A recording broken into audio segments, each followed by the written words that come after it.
Good morning and welcome back. I am in the shed. There's a lot of jobs to try and get done today. The weather is still very cold here, but a little bit of sun has just started to peek through and there is a break in the rain. So I've headed into the garden. I have once again misplaced my tripod, so apologies, today is likely to be just handheld camera footage only. But I do have a new microphone, which I'm currently testing to see how well it works after some comments on my last video that you struggled to hear me, which is fair, because particularly when I'm out in the garden, less so when I'm in the shed, particularly when I'm out in the garden, I find that I don't want to speak at my full normal volume because I am surrounded by neighbours and I don't necessarily want them to overhear everything I say. So I'm hoping that this is a decent compromise and that the sound quality from now on will be much better. So let's see what we're about today. Today's main job is going to be pricking out these tomatoes and potting on the asparagus seedlings. I've already given the seedlings on the potting table a bit of a water. I can't seem to find the right balance with this. They're either on the top and there's so much rain that they're drowning, or they're underneath and they just don't get any water at all and they're struggling. So I'm not quite sure what to do other than I really need to organise some kind of cold frame situation, I think is probably the solution. But in happy news, there is signs of some germination on the sweet peas, but also some signs of slug damage. So I'm not quite sure, but yes, this particular one, sweet pea cupani, it looks like it's germinating across the whole row, which is really exciting. But to the job of pricking out all the tomatoes. I'm so excited by the amount of seedlings that I have and how many have germinated across my varieties. This is just 2 out of 3 varieties that I've brought out to prick out today, and the asparagus, because look how big these guys are. Big and frondy. It's very exciting. So let's see how that goes. For pricking out, I'm using this tray of mini pots, but I'm a bit worried that these might already be too small for the size of the tomato plants, but I'm going to have to give it a go because this is the only thing I've got, even remotely, that's going to hold the number of seedlings. So we're just going to see how this goes. I've also got a fork for lifting the seedlings and a paintbrush for dipping into the pot to drop them in. So let's see how we get on. So I've made a potting mix, which is just general purpose compost, perlite and some bloodfish and bone meal. And I've also poured water down inside the tray so that this can start to get damp from the bottom. This is really dry compost and it does make potting up or pricking out and potting on more difficult when it's that dry. So I'm hoping to get a bit of moisture in there. These tomatoes that I'm pricking out are the variety that may or may not be actually Aurora, not Roma, as I keep thinking they are, or Grushkova, because when I saved the seed, I accidentally mixed up the labels, and so it's one or the other. Time will tell.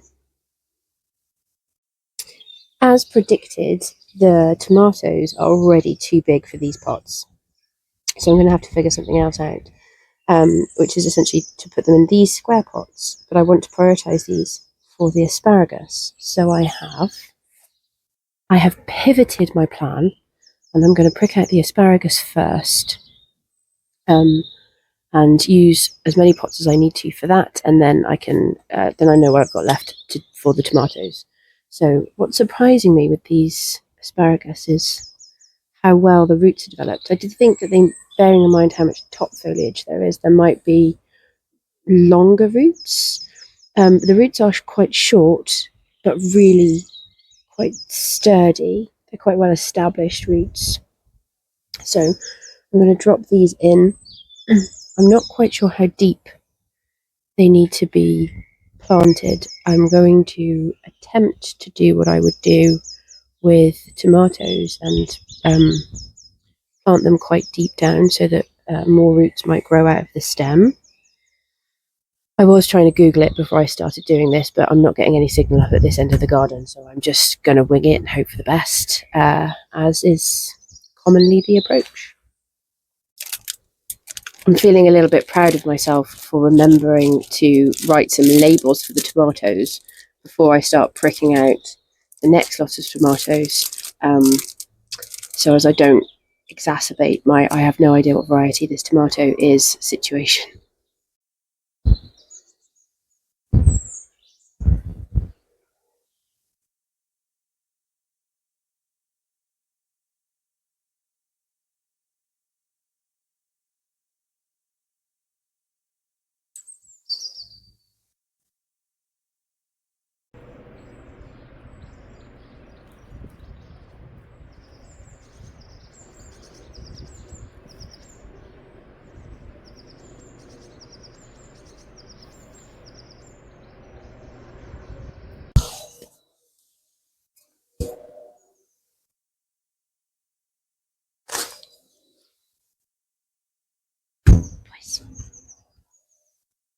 Look, let's go.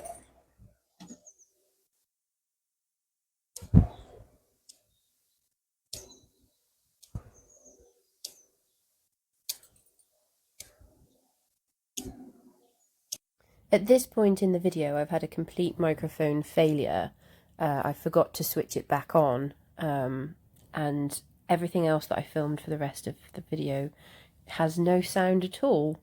So this is me later on in editing mode, coming in to try to share with you a little bit about what's going on. And the first job here that I'm doing is just to earth up the potatoes, and to plant some more potatoes. I'm using spent compost from an old container to earth up the potatoes, and I'm mixing in some blood, fish and bone as feed for the potato plants as they grow.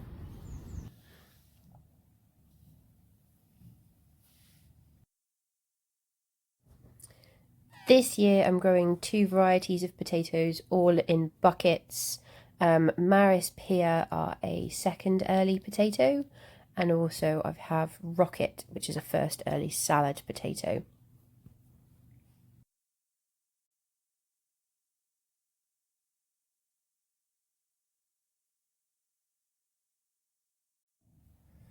These are all the potatoes that I'm growing in the garden this year. It's turned into 6 containers, 5 buckets and 1 bag. So 3 of each of the Rocket and the Maris Pear. I managed to use all sort of spent compost to start off these buckets, but consequently I did use quite a lot of the fish blood and bone feed to make sure that they have everything they need to get going.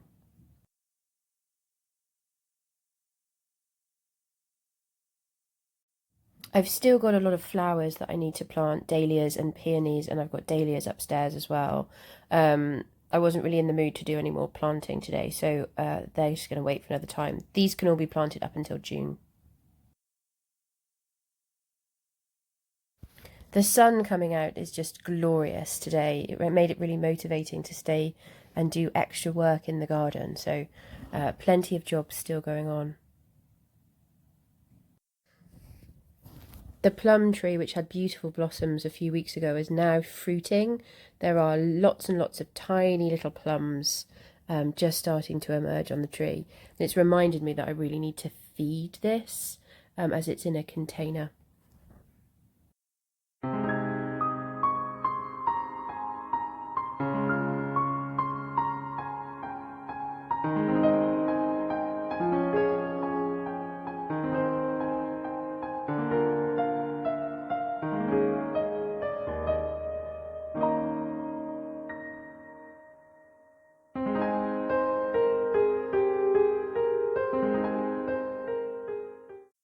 A job that I really should have done a long time ago is pot up or repot this fig tree. It's been in its current pot for probably a couple of years. It's always been a tree that has leafed really well. It's put on great growth, and it was a stick the size of my finger when I first got this tree. So I'm really attached to it. It needs to go in a bigger pot because although it leaves really well and it has good fruit, the fruit never ripens. And I don't know if that's because there's not enough nutrients or not enough water, but it should have been done a long time ago.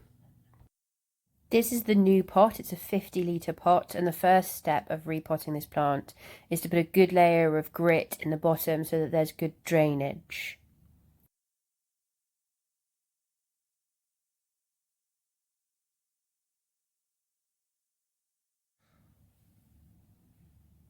I've also got my tools handy so that I can cut around the edge of the pot and get all the roots out and pull the tree out of the old pot and ready for the new pot. With the grit in the bottom, now I can add some general purpose compost, and again the fish blood and bone meal as a slow release fertilizer to feed the tree.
In a way, I think it worked out okay that you are saved from the huffing and the puffing, and I haven't had to do too much editing out of all the swearing that was going on while I'm trying to get this tree out of this pot. It is well and truly stuck.